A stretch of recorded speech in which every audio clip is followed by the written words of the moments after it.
الحمدللہ، اللہ تعالیٰ کا لاکھ لاکھ شکر ہے کہ مالک ملک نے اپنی یاد کی توفیق اور موقع عطا فرمایا۔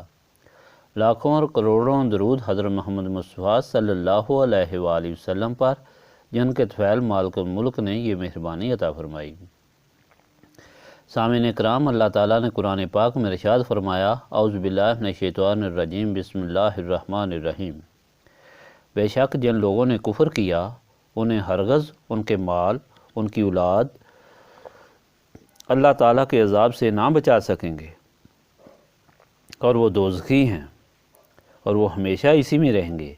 اور جو وہ خرچ کرتے ہیں اس دنیاوی زندگی میں، مثال اس کی ایسی ہے جیسے ہوا ہو اور اس میں سخت ٹھنڈک ہو، اور وہ ظالم قوم کی کھیتی کو چک لے، جنہوں نے اپنے آپ پر ظلم کیا اور اسے فنا کر دے، یعنی کھیت کو، تو ان پر اللہ تعالیٰ نے ظلم نہیں کیا، بلکہ وہ خود اپنے آپ پر ظلم کرتے ہیں۔ اس سے پہلے آپ نے مالک ملک کی طرف سے تسلی کے ارشادات سنے کہ دشمنان اسلام اگرچہ مومنین کو اپنی سازشوں اور زبانی طعنوں سے تنگ کرتے ہیں، مگر وہ کبھی مومنین کو نقصان نہیں پہنچا سکتے ہیں۔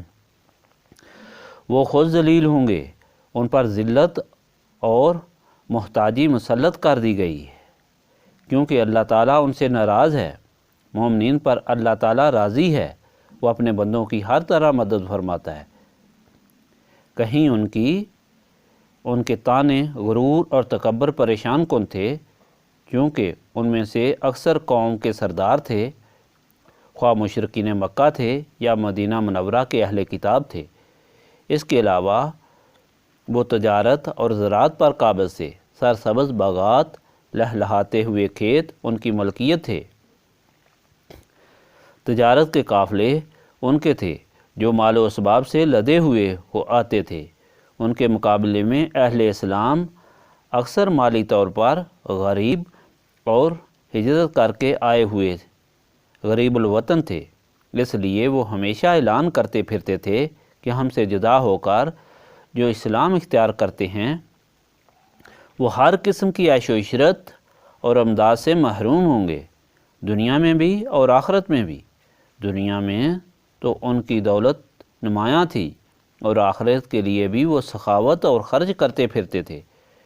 عامر، جو قبیلہ بنی عامر کا رئیس اعظم تھا، وہ ان کی قوم کے میلے میں جاتا تھا اور منادی کراتا تھا کہ اگر کوئی سواری کے بغیر ہے تو اسے ہم سواری دیں گے، اگر کوئی بھوکا ہو تو اسے آئے ہم اسے کھانا کھلائیں گے، اگر کوئی دشمن سے تنگ ہے تو ہمارے پاس آئے، ہم اس کی مدد کریں گے۔ ایسے لوگوں کو اپنی سخاوت اور خرچ پر غرور تھا، اور ان کا یہ خیال تھا کہ دنیا اور آخرت دونوں ان کی ہیں۔ اس پر اللہ تعالیٰ نے جواب دیا، جو ساری مخلوق کے لیے ہے، اس وقت کی مخلوق کے لیے بھی اور آئندہ آنے والی مخلوق کے لیے بھی ہدایت ہے۔ اللہ تعالیٰ کا جواب کھلا اعلان ہے۔ جو اللہ تعالیٰ کے اعلان کا منکر ہے وہ کافر ہے۔ دنیا کی کوئی چیز اس کی مدد نہیں کر سکتی اور اسے اللہ تعالیٰ کے عذاب سے نہیں بچا سکتی، یہاں تک کہ مال و دولت بھی اس کی کوئی مدد نہیں کر سکتے۔ اللہ تعالیٰ اور اس کے رسول صلی اللہ علیہ وآلہ وسلم پر ایمان لانا یہ بنیاد ہے۔ ایسے لوگوں کا تھوڑا عمل اور تھوڑی جیسی تکلیف بھی بہت بڑا عمل ہے۔ حضور پاک صلی اللہ علیہ وآلہ وسلم نے فرمایا کہ میرے غلاموں کی پاؤ بھر جو کی خیرات آنے والے لوگوں کی احد کے پہاڑ برابر سونا خیرات کرنے سے بہتر ہے، اور کفار کے تو سارے اعمال اکارت ہیں، بے شک خیرات پہاڑ کے برابر کرتے پھریں، وہ اللہ تعالیٰ کے عذاب سے انہیں نہیں بچا سکے گی۔ سامعین کرام، اللہ تعالیٰ کا یہ فیصلہ اتنی وضاحت سے ہے کہ اس میں کوئی شک و شبہ نہیں رہتا۔ جب اللہ تعالیٰ مثال دیتا ہے کہ ان لوگوں کے اعمال اس کھیت کی طرح ہیں جو سرسبز ہوں، جن سے ان کے مالک بڑی امیدیں لگائے بیٹھے ہوں، مگر اچانک ایسی آندھی آئے کہ وہ جل کر خاکسر ہو جائیں، تو مالکوں کی ساری امیدیں خاک میں مل جائیں، بلکہ اسی طرح کفر کرنے والوں کی اپنے اعمال سے امیدیں اسی طرح سراب ثابت ہوں گی۔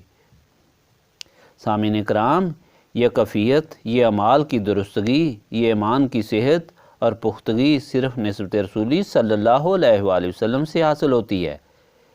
یہ نور نبوت سے جب دل و دماغ روشن اور منور ہوتے ہیں تو یہ کیفیت نصیب ہوتی ہے۔ یہی وجہ ہے کہ یہاں نسبت رسولی صلی اللہ علیہ وآلہ وسلم پر بار بار زور دیا جاتا ہے۔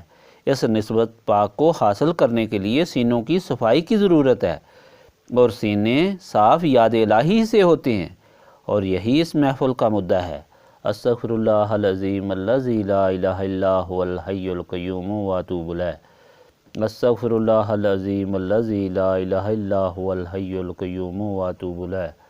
استغفر اللہ العظیم الذی لا الہ الا هو الحی القیوم واتوب الیہ۔